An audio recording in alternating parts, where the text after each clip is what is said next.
Welcome back everyone. So today we're in the MR2, literally in the MR2, all right? So as I mentioned last week, we got to drive this car around because I got to get the fuel all consumed. So I did that. So if you look at the gauge right here, we're on E. So we got the fuel, most of the fuel consumed. So assuming the gauge is right, because you know on MR2s that could work or it could not work, then we're close to getting this tank empty. So once I drop this tank, like I said, it doesn't fall on me and I can maneuver to get it out. So that's where we're at. Fuel is low, and the car, you'll see it's on jack stands.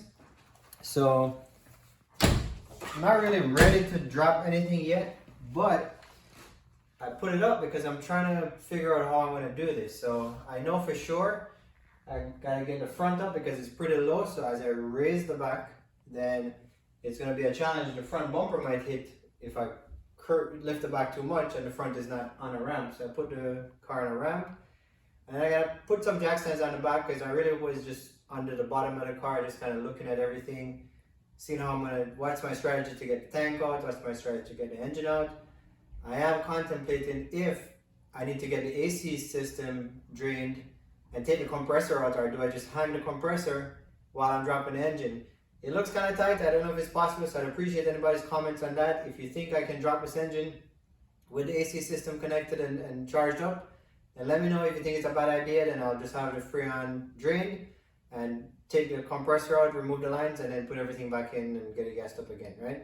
But that I'd have to pay somebody to do because I really don't know anything about refrigeration. So ideally, if I could get it done with the compressor and everything connected, and just detach it from the old engine and throw the new one in, and that would be best. So that's kind of like where we're at. Looked underneath, I think I have a strategy, so that's what's going on. Now today I'm going to show some parts reveal, and there's something new to the channel that you're going to see today.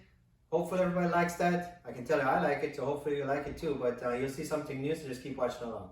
Alright, so new parts are always fun. So today I got some small parts but fun parts. I got the HKS turbo timer. And this is the eBay HKS turbo timer, so let's hope it's an actual HKS. But for sure, it looks like an HKS. So here it's like I guess you call it the pencil style HKS turbo timer. So what I'm thinking I'm gonna put it right over here. So when it gets mounted up, it'll be right here, which will be nice and neat. So that's where it's gonna be installed. And I know a lot of guys, this is kind of old school stuff, but I know I look young, but this is where I'm at. This is the old school stuff. Every turbo car when I was growing up needed to have this, or you weren't cool enough. So, you know, whether we need it or not, or we're using it these days, I'm going with it because I love it. I'm old school like that. So, you got the turbo timer. This is the control box that it comes with. Some wires. I think this is for the e-brake safety switch, and you know the box and instructions. So that's there. And then this is the real HKS for sure. This is the HKS turbo timer harness for the Toyota. So this makes this all plug and play, nice and easy to install. So this was kind of like one of those things you don't need to have it, but I wanted it. All right. And then I got I think I'm going to pronounce this right, Omari 45mm gauge. This thing is super small. Looks bigger in the pictures and online, but it's super small. So what I'm going to do is use this as my boost gauge. So I'm going to replace, actually I got to open this door again. I'm going to replace the factory voltmeter, and this will be broken apart and installed in here. So you'll see a full install video on this coming up on the channel. So I could have gone with another gauge that I mount on the pillar or on the steering column, but that's what I used to do in the old school days, and I think this is gonna look a lot cleaner. So this is a grown-up version of gauges, I think. So that's gonna be nice, and it comes with a full kit, all the wires and hoses and filters and everything. So that's gonna be nice and easy to install. So that's kind of like two little things that we got. This is pretty inexpensive. This is under 30 bucks. The harness was like 17, and this gauge was $95, I believe. Okay, so now here's the candy. So for all my friends, if you know me well, you know I love big brakes, right? So my Subaru, it's actually a 02, and you'll see a little bit later on, kind of give away the surprise, but I got big brakes for that car back before an STI even came to the US. So, I spend the money because I love big brakes. So here I got the big brake kit for the MR2. So this is going to be installed as well. And I'm not sure if I'm going to install it before the engine or after the engine because I got to pull everything apart anyways. But here you go. You know, there's some other videos on YouTube, you'll see this stuff, but you're watching my videos, so so you're gonna see it on this channel.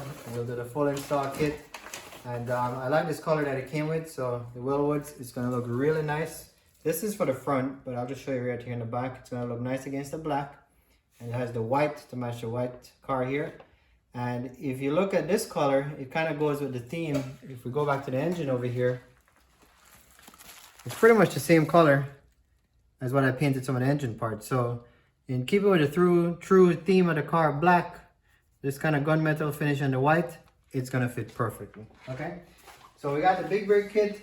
So those are the parts that came in. It came with the slotted rotors. So I did slot it here, and I actually have the slotted ones coming for the rear.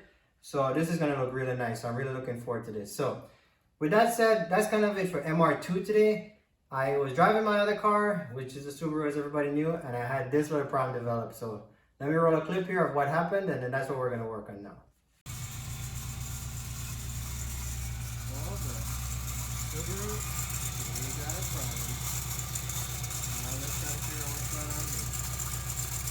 Alright, so you saw that, you know, that was just randomly. I drove the car and I heard this noise, and by the time I got home, that noise just went out of control. So, you know, of course, it's kind of bittersweet because it gives you something else to do on your car. So I started wrenching on it, and you know, this is what's going on. So there's a pulley here for the belt for the AC. So it sits right here, and basically I pulled this guy out because I figured of all the pulleys that are here, this is probably going to be the most probable one. And sure enough, here you go. Don't know if you can hear that on camera, but basically this pulley is shot. So the whole idea was to try to get this done today, but I don't think I'm going to be able to get it done because I'm still waiting on this. It should have arrived today in the mail, but it didn't get here, so I'm still waiting on that. I did order some other stuff in the meantime because I figured since I'm in here, I might as well get some more work done. So I got 2 new belts. So this is O2 WRX. So these, I'm going to replace the 2 belts, the one for the alternator and the one for the AC compressor. This was the old belt. So again, 2002. This car has, I bet you can't guess how many miles it has. Anyways, the O2, it has 37,000 miles, right? So yes, I don't drive it. But the belt is broken, so, you know, over time, I haven't done the timing belt on this thing yet, and I keep checking it because the last thing I want to do is have this timing belt break on me, because then I got to get a new engine, but or rebuild the engine. So anyways, that's where we're at. I got some plugs too because this thing sits so much, so I figured it's a good time to replace the plugs as well.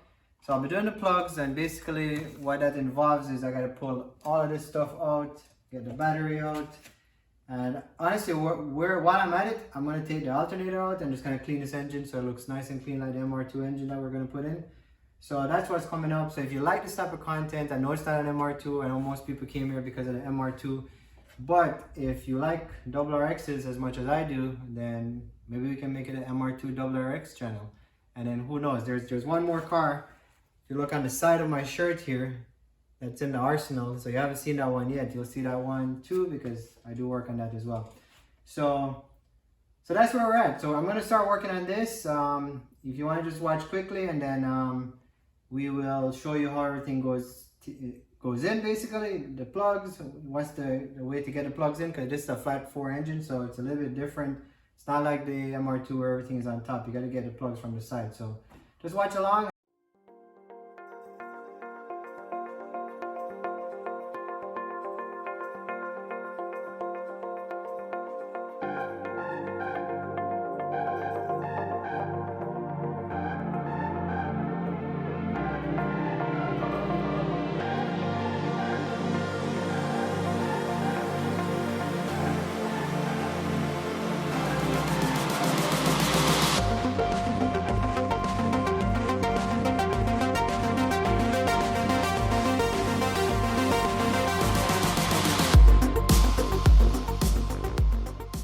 We're actually up to 65 subscribers, so we're making some progress, good progress, and got some great comments. You know, definitely want to say a big shout out to the camera person, which I'm not sure she wants me to mention who she is yet because she's incognito. But the camera person is doing a great job. And believe me, I'm just a guy talking.